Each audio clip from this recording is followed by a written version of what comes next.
You're listening to the Churros y Tácticas Podcast.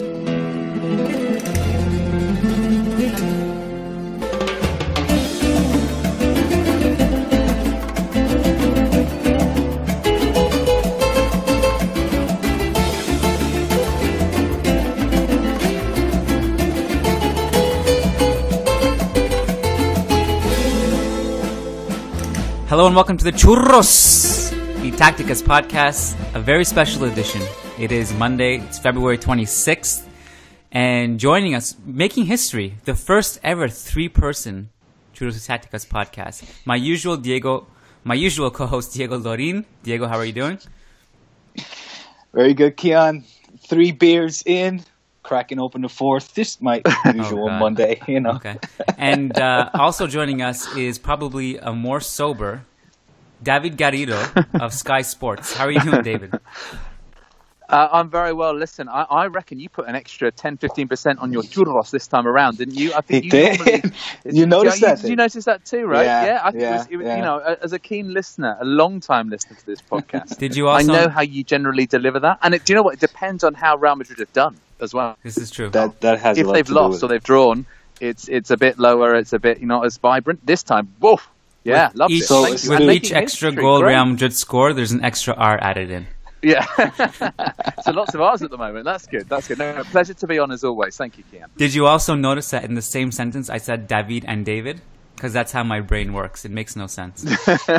Look, we'll flip between the two. It's cool. I get called far worse. So, you know, not a problem. How can you get David wrong? Or David for that matter. What do you get? No, people get Garrido wrong. I've once had, this is a slight digression at the start of the podcast, which obviously is never the plan, right? But no. I once got post addressed to David Gorilla. No joke. Absolutely happened. And I wish I'd kept the envelope because it just now, it still makes me chuckle. So yeah, it's more the surname that causes the problems. That's gold. But, David, I'm sorry. That is now your new nickname as well. So thank you for that. Diego mentioned that he's 3 beers in. By the way, we recorded our... That's a joke, obviously. Oh, it is a joke. Don't make the listeners... Okay, it's kind of... Yeah, I didn't know it was a joke. I assumed he was telling the truth. Yeah, me too. Because last week we recorded a day late. Instead of recording Monday last week, we recorded after the Chelsea-Barca game on Tuesday. And Diego was not visibly, I guess it was clear he wasn't sober, and our ratings... I was excited. Our Stop ratings saying were I through was not sober. Bro, there's a difference here. Come on, man. You're making it sound to the listeners that I was all over the place, wasted. I was just We're creating all sorts of rumours, aren't we? Like, Diego's an alcoholic. I'm a primate. I mean, what does that make you, Kiyan? Exactly. Thank you. What skeletons are there in your closet? Exactamente. Muchísimas gracias. I'm happy. Value of this podcast is directly correlated with A, how many goals Real Madrid score, and 2, how many beers Diego has. Okay. Well, let's talk about football. Actually, before we start, I wanted to also pick the brain of David and also Diego, because you guys have launched a really exciting project, and you can never have too much La Liga content. And from what I gather and what I know and what you've shown me behind the scenes, you guys have a new project that is going to give us La Liga from a different angle. Can you tell us about that? Yeah, sure. Listen, and we're really proud to kind of get into this now. It's been a lot of months in the making, but it's basically a content hub for Spanish football in English, which is visual as well as audio, and it's called La Liga Lowdown. And yes, I've managed to get your alcoholic friend involved because he happens to be based in Barcelona, and that's useful for me. There's no other reason. No, I'm only joking. Diego obviously has a lot of experience with YouTube, and he's working in Spanish football now, and I think both of us would agree, right? It's kind of coming at the right time for both of us to kind of get involved. And because I'd obviously heard him on the pod and got to know you a little bit, Kiyan, so it made natural sort of sense to bring him in on this. And we're going to be on YouTube, on Twitter, on a podcast, but it's going to be a mini podcast. It's going to be very different to the ones that are out there already on Spanish football. And we'll have a little website with it as well. So yeah, we're really excited. Launches this Thursday. So yeah. I kind of haven't had much sleep recently, but that's okay. You just kind of do what you need to push through. Can you give us a teaser of what content you have lined up? Because you're not doing match coverage, right?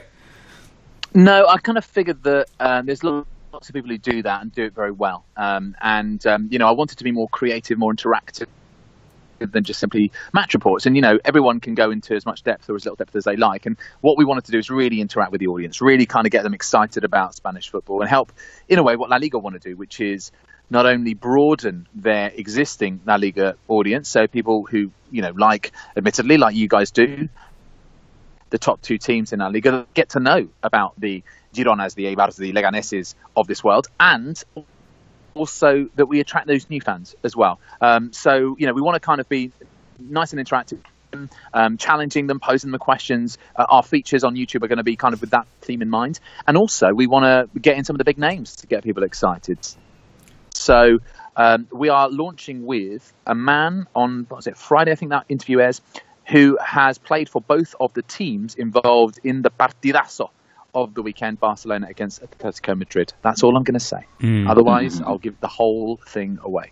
But yeah, that'll be fun. That'll be fun. And, obviously, we've got this squad, this plantilla of reporters over in Spain, of which Diego is one, who are helping me create the content. They're all great guys, and, they know each other's work, and some of them have met each other as well. And, it should be just a really fun place to be. We want to just come into the sort of the playground, the Spanish football playground, and just be mates with people and just share content and help them, and they can help us. It's all kind of that sort of ethos really going forward.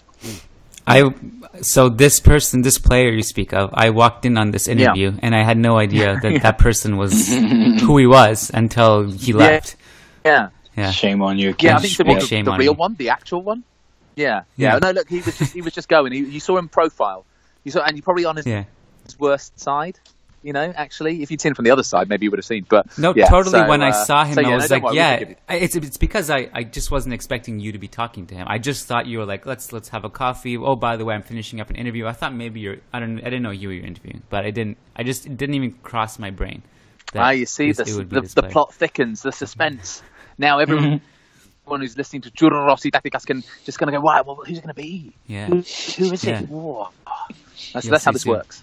And so you have Diego, which is a great find. Jokes aside and all this, and Diego is amazing at what he does.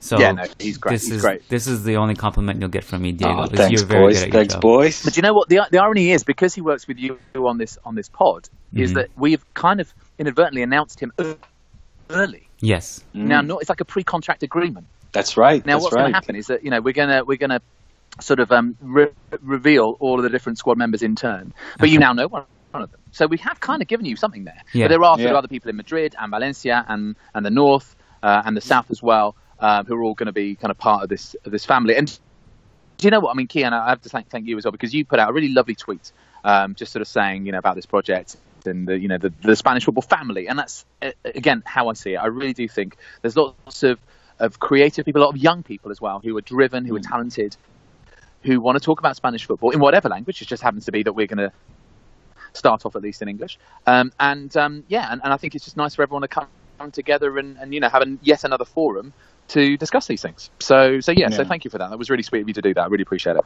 Of course. We live in, this is the era of collaboration. That's it, man. It's important. That's what it is all about. Yeah, totally. La Liga was interesting as always this weekend. There were a few duds in this one. There were a few 0-0s. But then I think we had several games that made up for it, like Sevilla Atletico, obviously. Barca Girona was a blowout, but it was fun. Your team, 2-1 against Sociedad. I wanted to ask you about this game. I was looking at the fact that Santi Mina scored a brace. And you kind of go down the list in the games prior with Valencia, and it's not always like the traditional Zaza-Rodrigo partnership that kind of was on fire earlier this season, because you're seeing a lot of Mina thrown into it, and you have Vieto coming in who's playing it's the best he's looked in years, because now you finally have a coach who actually trusts him and is getting the best out of him. This has got to be the deepest strike force depth chart in Spain, right? It's not bad, is it? I think, when we started and we said, we're re-signing Simone Zaza, and we've got Rodrigo, who was pretty pants last season. Let's be honest. I think you kind of thought, we're looking a little thin up there, and who else have we got? Vieto on loan is just useful. I would say actually he's probably the fourth of the four. But Santi Mina's really kind of come to his own. It's not just when he started the games like he did last night, but when he's come off the bench and he's really made that contribution, and often a crucial one.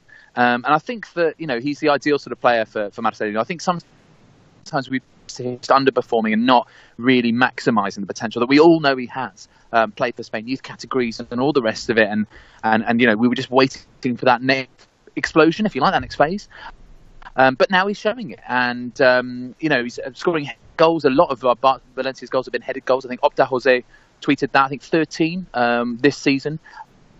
Level with who was it? Was it Arsenal? I've got a feeling it's Arsenal, someone like that. Oh no, Chelsea, maybe Chelsea. And anyway, it just shows that the way that Valencia play, they can play it through Rodrigo and be a little bit more intricate there, and he links up with Parejo, links up with Guedes, links up with Soler, or they can swing that ball in and someone will get on the end of it, and that's what happened for that first goal. It was a long crossfield ball, almost too deep a cross really from Carlos Soler, and it just got this little deflection, just lifted it into the path of Santi Mina, and he heads it in. I think he's been excellent, I really do, and I think you're right. He's one of those parts of the Valencia squad which is quite well furnished, if you like, at the moment.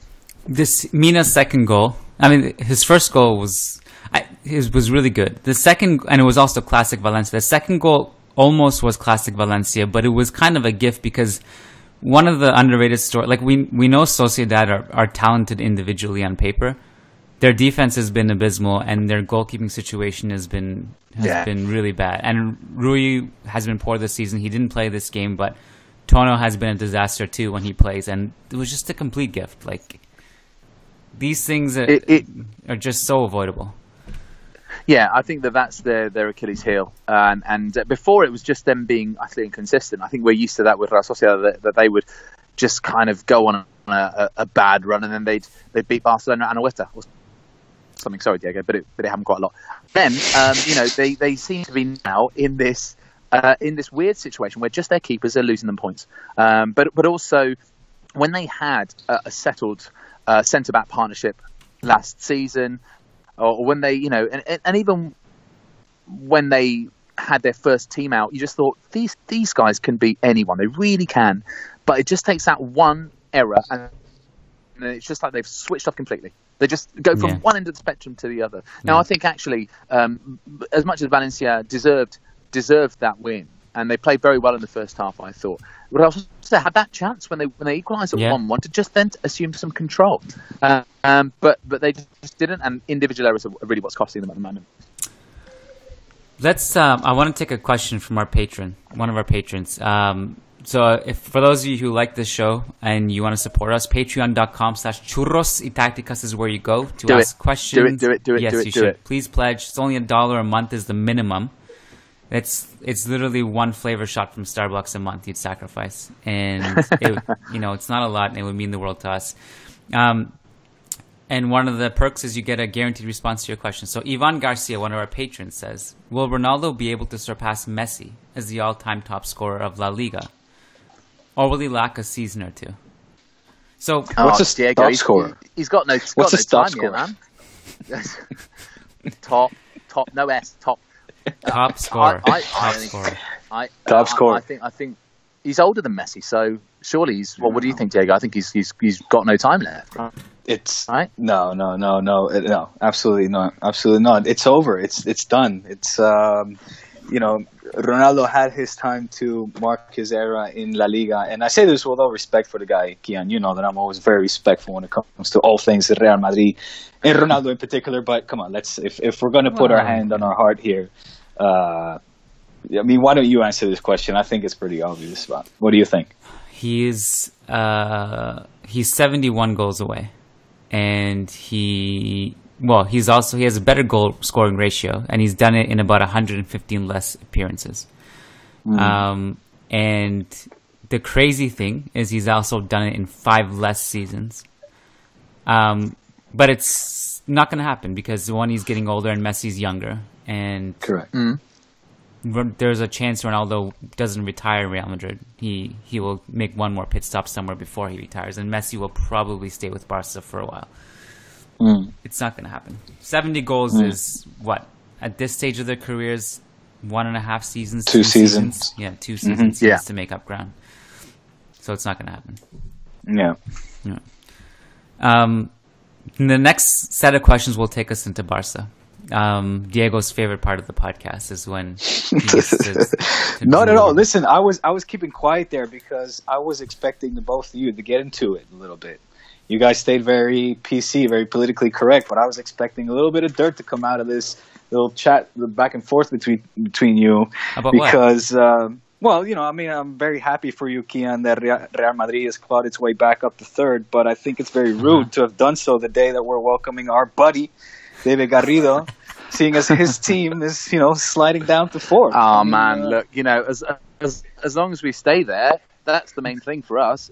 Right. You know, playoffs are tough these days in the Champions League, but I think that's a fair season for Valencia. And by the way, Diego, in terms of dishing the dirt, this podcast is still very young, my friend.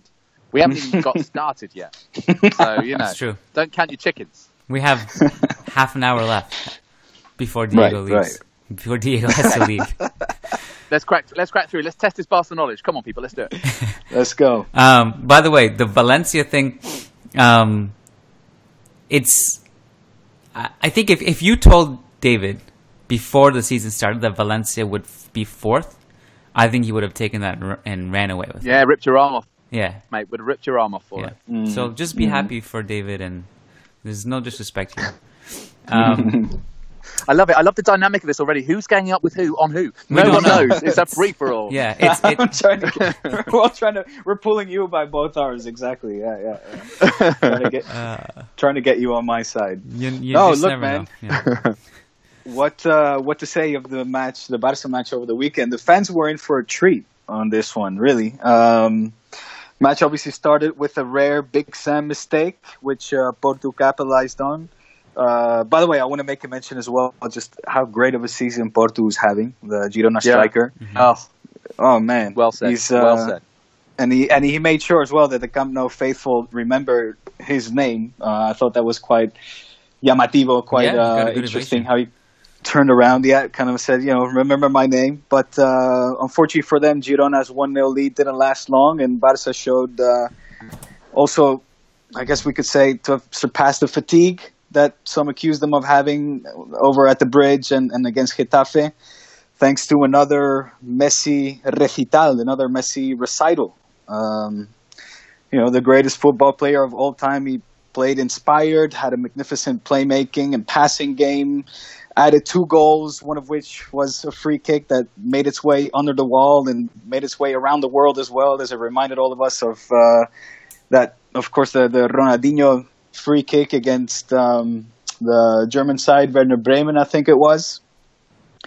The match saw Luis Suarez score a hat-trick. It saw Coutinho score an absolute belter, a beauty, from way outside the box.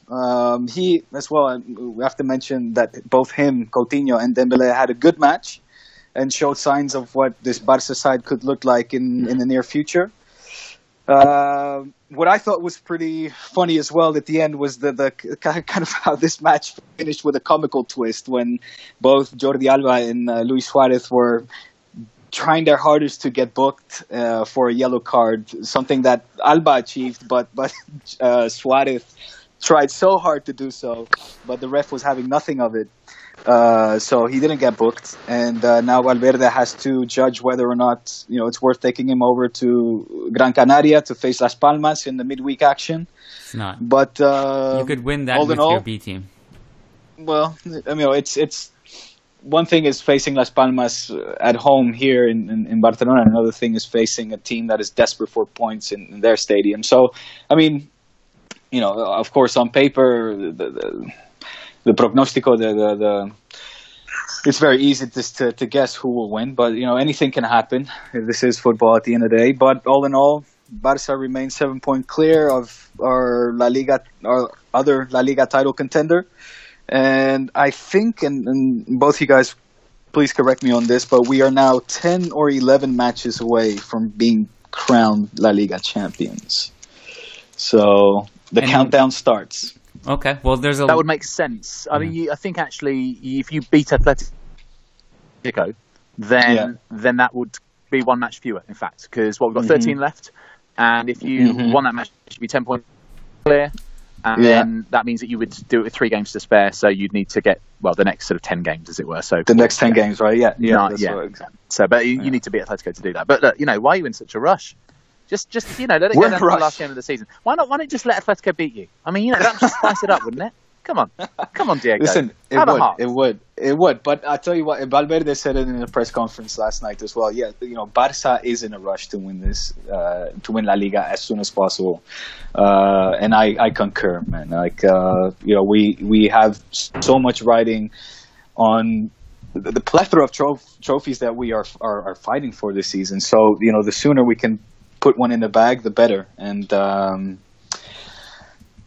focus on our other commitments to, let's say, for example, the Champions League. And but no, obviously, David, for sure. If whatever happens next week, if Barca don't get the 3 points, it would certainly animate this Liga to epic dimensions. And and there's still a lot to play for sure. Yep.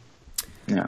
Well, you said a lot there. By the way, this is the second podcast in a row you did your Messi swoon, and you called him the best player of all time. And last time you said it, I decided I'm going to keep doing that. So last time I said it, isn't that his full name though? I think his name is Lionel Messi, the best player on the planet. I think isn't that like literally in the deed poll, like in the telephone directory? Well, I go a step further and say of all time. Of all time, right? Yeah, yes, no, that's the second. That's the second barrel. That's the other surname. Yeah. Let's just say Madridistas weren't happy with me that I didn't refute that comment last week. Interesting. They said I was being too polite. You often are, Kiyan. It's your Canadian. It's the Canadian in you that allows me to get away with so much on this podcast. This is a flaw, or maybe not a flaw of being a Canadian. This is the side effect. You just kind of. But I also just felt bad because you were so happy after getting a freaking draw at Stamford Bridge after getting dominated. You were literally drunk off life for getting a draw. Hey! For getting an excellent result, you mean? Not just a draw, an excellent result. Absolutely. You mentioned the first goal, which I think Pablo Machin also said after the game that it felt like even though they scored and they were really happy, it felt like they basically woke Barca up. It was like poking the bear at like that, scoring that early. And but one thing that you did mention, it was a kind of like this funny sequence of errors because Busquets uncharacteristically gives it away, right? Yeah, he did. Yeah, and Umtiti also kind of scuffs it. But one thing that I think maybe hasn't been talked about enough this season is Ter Stegen is a brilliant goalkeeper, but he kind of looks shaky when he comes off his line. When was it? Was it last week we were talking about the fact that he got away with? He came out and he nearly got chipped, but who were they playing? Was it Eibar? And I think it was Inui who couldn't score on the open net with Ter Stegen off his line. That was Eibar. Yeah, you're right. That was against. And then Eibar, this one, he just kind of makes a mess of it. So, and I think because Barcelona tend to play a high line, it's possible that they actually will run into that problem more often than we think because Ter Stegen will have to come off his line if the defensive line is high enough. Where it's either he concedes a 1-on-1, or he tries to scuff it or snuff out the attack. It'll be interesting to keep an eye on against better teams. Yeah. That said, I wouldn't put this one on Ter Stegen, though. I think we would both agree that it was the big mistake came from Busquets. If you want, from Busquets, but also normally Umtiti would have dealt better with the situation than what he did over the weekend. I was supposed to actually read question before we even talked about Barca, so let me read this. Tapiwa Musa, I think. Sorry if I mispronounced your name. On Twitter says, if Cholo Simeone can get a result at the Camp Nou, could we count on Atleti at least keeping Barca on their toes till the end of the season? So theoretically, that would cut it down to 4 points. Yeah. Mm-hmm. Yeah. A win would be 4 points. Yeah. Talk me through this. And then Barca lose the Clásico at home to Real Madrid. That's one. That's 1 point. Of course. Yeah.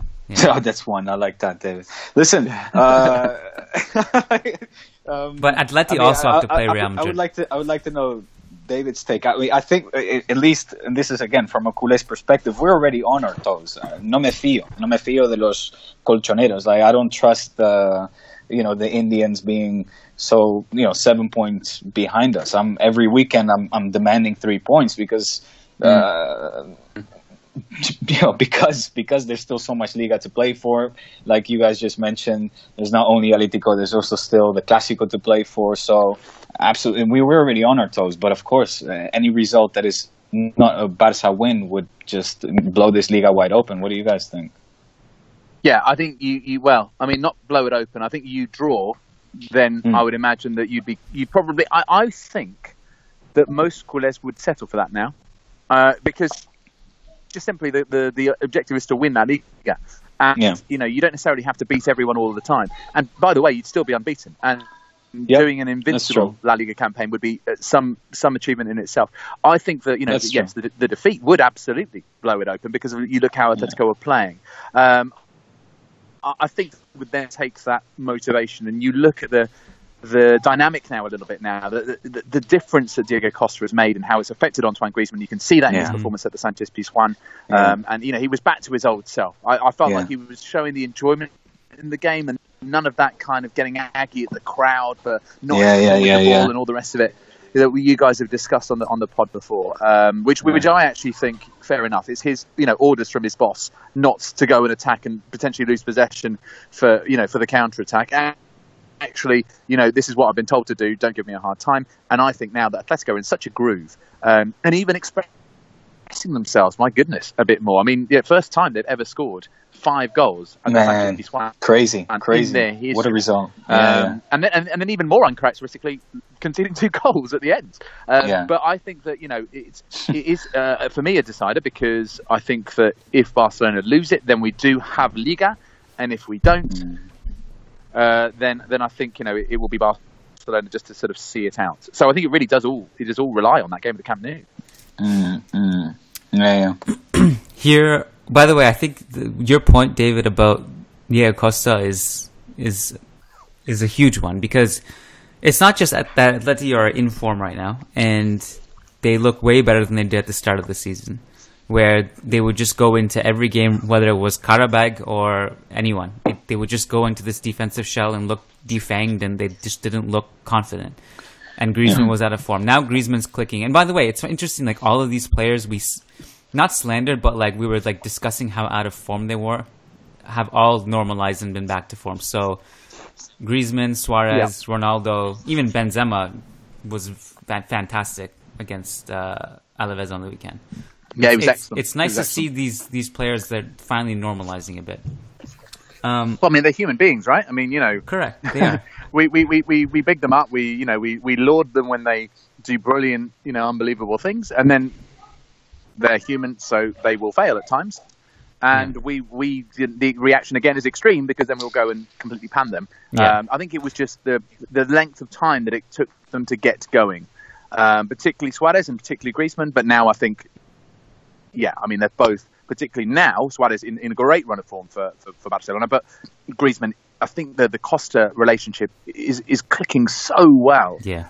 It just relieves the workload on Antoine. Do you think that this, because now obviously after the great match yesterday of both those guys that you're talking about, Costa and Griezmann, the radio stations here are saying that that's it. That's all Griezmann wanted to see. He's now decided, or at least seriously contemplating staying with Atletico at for another season. Is that enough? Do you think for him to? Is that enough to sway him to stay? Is that all it took? Better chance if both Costa and Simeone stay. Yeah. He seems to. It seems to be a lot about relationships with him and who he trusts and who is close to him. But look. I mean, the other thing is, given that Barcelona have signed Coutinho, then you just do really honestly think, where do they all fit in? Who is going to be the one who's chucking their toys out the pram? Absolutely. So I think the longer that goes on, and the more that Atletico make this a really compelling title race, they have a really good go. Maybe they get to a Europa League final, something like that, and he gets that moment in the spotlight again on the world stage, in a big final, then that does back the case for him to stay. But my goodness, when Barcelona come calling, as the old adage, the old cliche goes, it takes a lot to turn them down if you're the one making that decision. And these days, of course, in La Liga with release clauses, it's the player who makes the decision. Yeah, I'll tell you what. And I'll finish with this. I hope he does stay. There's nothing against him personally, but I like seeing competitive, heavy set, good quality La Liga or Spanish football teams compete for as many titles as possible, and I hope for all of the colchoneros and for Atletico de Madrid that they managed to hold on to Griezmann. I think he's a great fit, and they need him. When you look at Diego Costa and kind of the resurgence that he's given Atletico, it's almost like a beyond a tactical shift. Like it's clear we know Diego Costa is a really great striker. He brings so much to the table. But I feel like even the moment he stepped foot at Atleti and the first game back, it's like you just saw like this swagger in Atleti that they didn't have when he was gone. It's like that everything that Diego Simeone was known for with Atleti, just being completely cold-blooded, being aggressive, hounding, pressing, defending, scoring, anything that was in their DNA. It seemed to just kind of Diego Costa seemed to just kind of inject it back into them. You know what I mean? It's like the eye test with him on the field is completely different. Would you remember that game against Getafe, the Wanda Metropolitano, just early January, when he was playing for the first time at the Wanda in La Liga with Atletico again? Yeah, and he got sent off. The goal and then getting sent off. Yeah, that's right. And I missed that because I remember I was taking a picture of the mob of players that were on him at the time. I think we probably discussed this on the Managing Madrid podcast, if I'm not mistaken, Kiyan, before. Yeah. That I actually missed the sending off, and I thought he'd been injured. And that's why I sort of see him trudging off to a standing ovation. I'm like, what's gone on? And then I realised they're down to 10, and I count the players, and I'm like, oh, right. Oh, of course. I mean, it's Diego Costa we're talking about. Yeah. Obviously, he got sent off as soon as he celebrated that second goal with the crowd. But then I think it's actually just the overall effect. It's his aura. It's what he brings to not just the squad and his co-workers, his teammates, but la afición. I think it's that as well. Everyone in Atletico now, I think, if you are a colchonero, you just sense that there is something happening. Griezmann now has a genuine foil up front. It's not just him plus whoever, Gamero, Correa, whoever. Actually, it is a bona fide top strike partnership. And that makes everyone feel like they've got something to go for this season. Sorry to jump in, Kiyan, but one thing I wanted to ask both of you is that do you understand the evolution now, the development of Diego Costa within Atletico? Do you understand the rumors now of Carrasco leaving, him going to China reportedly for 30 mil? Does that make sense? Yep. Yeah, it makes a lot of sense. What do you want to say on this, Kiyan? I mean, there was Carrasco. There was someone else, wasn't there? Or was it just Gaitan? It seemed really low for a China sale. I don't know. I would have expected more money coming in. I think you're right. It is, especially Carrasco. I would say would be a bit more, expensive than that. 48 million euros for the two of them. But remember that Atletico are out of the Champions League, so they don't have the funds coming in for being in that competition now because they're in the Europa League instead. And it's a result of that they've got some cash flow issues, and so they've got to try and to cash it. And but let's face it. I mean, Carrasco has been just disappointing this season by his own lofty standards. I just think that he could be an amazing player, but he hasn't learned but that's the way that some of the other players have learned. But don't you think it's just never hit the ground running? Me, I personally, I rate Carrasco very highly, and for me, it's a case of him just not fitting that particular system. I think it would be a shame if he goes to, again, with all respects, but to a league over in China when he still has a lot to give. I mean, I think talent-wise, he's phenomenal. I think it just comes down to not fitting in that particular system, perhaps. But me personally, I think it would be a shame, and I hope it doesn't happen for him. I think he's look like Carrasco, like as a Madridista. If we're talking about like peak Carrasco, like I know he's young still, but in the 2016 final against Atleti where we won, I lose track of what year we won the Champions League. Why don't you just I'm not gonna help you out on that one, sorry, Kiyan. Whatever year it was. He was terrifying to play against. Like he was ripping us, and then this year I find like I wouldn't say regress, but I feel like he's been frustrating to watch in the sense that he's like 50-50. You don't know whether he's going to make the right decision or not, and sometimes he just puts his head down, and it's like as if none of his teammates exist, and you can see his teammates visibly frustrated with him in those situations. And I think through actually his own fault of having this tunnel vision, he's made himself expendable. I would like to see him stay in La Liga for what it's worth, because he's obviously an amazing player. And I kind of feel this way with like someone like Samu Castillejo at Villarreal. I felt like he was such a frustrating player, but he's kind of starting to mature a bit, and we're starting to see a really good version of him. And I think Carrasco, like, it would be crazy to give up on him. It would suck to have him so far away in China. But I will say this for Atleti. The priority for them is essentially to keep Costa and Griezmann next year. So that's all that matters. Yeah. So build your decisions around that.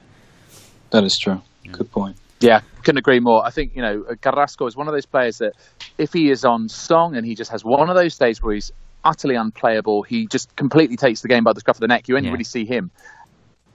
Yeah. And in the same way as he only ever sees him as well, he just can be one of those utterly, he just grabs the game by the scruff of the neck. But I agree with you, Kiyan. I just think that he's been below par. It's a question of attitude with him. I feel that he hasn't really responded to what Diego Simeone has been telling him and challenging him with, and he hasn't found that next gear. He's only 24. Look, I think you're right. He probably deserves to go to another big club in Europe. But you know what? When Dalian Yifang come calling, as the old adage, the old cliche goes. Hard to turn that down.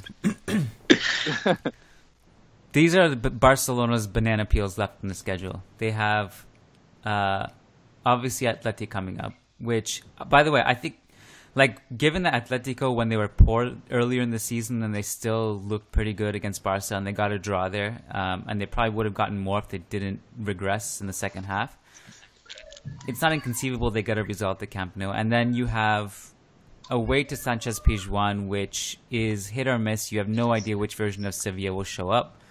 Probably you have that win, though. And then you have Valencia at home, which is obviously tough. Away to Balaidos is tough. You also have the Clásico. That's 7 points somewhere falling in those games. It's not crazy. Don't try to be too hopeful, Kiyan.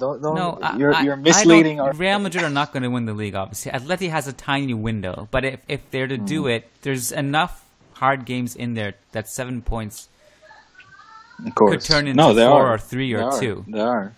I mean, of course, those are difficult games, but let's take into account. I mean, if we're gonna go by anything, the game over the weekend, the last game against Girona, was something that for the culé is a great sign of hope, and we're now seeing the team really coming together. Something that Valverde now has to develop or further develop, but it's a question of, okay, how are Dembélé, Coutinho going to fit? How's Iniesta? A lot of people are now forgetting about Iniesta, but Iniesta somehow has to fit. Will there be a rotation with Coutinho? But we're now kind of slowly, I think, evolving probably back into a 4-3-3 formation, and whereas until now he's counted on being defensively solid and relying heavily on Messi on the offensive end. And now we're going to see the progression of, okay, how's offensively this Barca team going to evolve and develop. And if we have anything to go by, as I was mentioning before, from the last game over the weekend against Girona, then we can be very optimistic and hopeful that this Barca side is. I mean, there's still a lot to come. And we've been very unforgiving so far. Hardly dropping points, remaining undefeated, as David mentioned. Look, I don't see it happening. I don't see us dropping. Do you reckon you might be able points. to go the entire season unbeaten? Do you think you could do that? I think so. I mean, why not? We've done it so far. We're continuously being tested. We're continuously being criticized for things that we're lacking or missing, etc. Which some, of those criticisms are fair, and I think others are opportunistic and misplaced. But I think we can do it, man. Why not? Absolutely, I think so. I don't think that should be the goal, but the goal should be winning the trophy, of course, not remaining unbeaten. But I just don't see us dropping many points. This confidence is actually very amusing to me because it just sets you up for all kinds of fun moments on the podcast. Bring it on! I'm all about this, Kiyan. I told you at the beginning of 2018. 2018 is all about being optimistic, my friend. I'm tired of these pessimistic culés after every game, whether it's a win or a loss, coming out criticizing, coming out swinging. I'm not jumping on that one. This is the optimism train. Jump on board if you want. Good for you. No, listen, realistic optimism, but man, did you see Dembele and Coutinho over the weekend? They played good. Yeah, they looked comfortable. It was the first time they played together. They look, and I could see, it's when Dembele had that shot, which went flying, definitely outside of the stadium. I don't know if that ball still is flying, but I could see a lot of people kind of licking their lips, rubbing their hands together, going, "There we go. He's nervous. There we go. We got this kid. We're ready to write our headlines." And instead of buckling under the pressure, he stepped up and he had a good game. He stayed consistent throughout the game. Okay, but let me just temper that. Let me just go on. Yeah, you smashed them 6-1. You've had a break, so you haven't had Copa del Rey in the middle. Now, let's say you play away to Celta and you've just drawn 1-1 at home to Bayern Munich in the Champions League quarterfinals or semi-finals the weekend before. That's a different scenario. And that's when I think is a better read on what this picture is. You can't judge everything on just what happens after a Girona game. Yes, of course, they all look, but look what they were up against. And Pablo Machín himself admitted that they'd gone for a game plan which was different to what they tried at Montilivi, which was probably a little bit more secure. He wanted them to go and enjoy that game, but actually ended up, backfiring despite the fact they took the lead. So I think, remember what happened at Celta last time, Ojo, because, 4-3 against Celta with Ter Stegen having a nightmare. Only takes one of those little results, and look, I'm not trying to contest the optimism. It's more just the reason on which the optimism is based. There you go. No further questions, Your Honour. No, you're right, David. And look, I just think that and I'm happy that you point out the fact that what Machín said was playing offensive minded, as they say here in Spain, jugarles a tú. So Machín said, okay, we're going to go out and we're going to face Barca and we're going to play them tú a tú. We're going to play them as equals.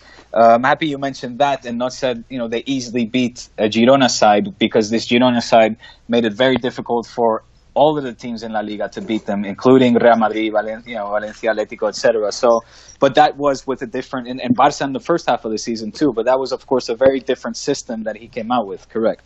But no, all your points are well taken, and I can agree with them. This match in particular left my mouth watering, man, wanting to see more. Just a very happy, very ilusionado, very excited to see how this is going to develop further. I tell you what, it's not a very nice way to treat Girona, a team who've drawn with Atletico twice and already beaten Real Madrid. You could have cut them a bit slack. 3-1, 4-1, just leave it there, man. Why did you have to humiliate them? Come on. That's it. Yeah, exactly. I love it. Ruthless. You can tell you work with Barca there. It's rubbed off on you. All jokes. Fine newspaper, Marca, of course. Yeah. I think we have time for one more question. And it's about Sevilla. So I think we didn't talk enough about Sevilla, who are the third team in the Champions League, and in my opinion, they have an okay chance. They played probably better than a lot of people expected them to play. So, at Dorliab on Twitter says, "Can you guys talk about Sevilla? They put up a good performance against United and were playing really good in the first half of the season," which I'm not sure I agree with that part. But were they? Yeah, I'm not sure about that. He also says, "Lately they aren't as good in La Liga as they were. I didn't watch the match against Atleti, but the scoreline was 1-1. Okay, so essentially Sevilla, I could say we all agree that they really haven't been impressive this season. Maybe the game against Atleti earlier this season in the Copa del Rey was good. And the game against Man U was great. And if it wasn't for De Gea pulling miracles out of his ass, Man U probably lose that game by 1 or 2 goals. How wonderfully put. Yeah, it's just poetry. It just comes to me naturally. Yeah. What do you think? I mean, jump on it. Do they have a chance in the second leg? They must. Yeah, they do. They absolutely do. They can get Manchester United nervous at Old Trafford. Remember that it wasn't so long ago that Celta Vigo went there in a Europa League semi-final, and they were one John Guidetti miss away from reaching the final in Stockholm. And arguably, Sevilla are a stronger side than Celta were last season. Mm-hmm. I think they've got a chance. And actually, they seem more of a knockout team. Here's the thing. Are they more of a knockout team than they are a league team? Would you say, Sevilla?